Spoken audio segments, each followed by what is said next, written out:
This video is for demonstration purposes only and is for reference only.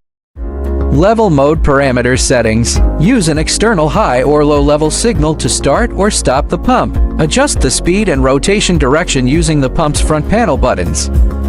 Remove the protective cover from the external control interface on the rear of the driver. With the power turned off, complete the wiring according to actual requirements. Then connect the DB15 connector to the rear interface of the pump. Turn on the power switch. The LED digital display shows numbers, and the ring light of the full speed button lights up. When the pump is stopped, press and hold the speed control knob to switch the mode to level mode. Set the direction switch to the desired rotation direction. Turn on the analog power supply. Close the external RSW switch and the pump starts running. Open the RSW switch and the pump stops.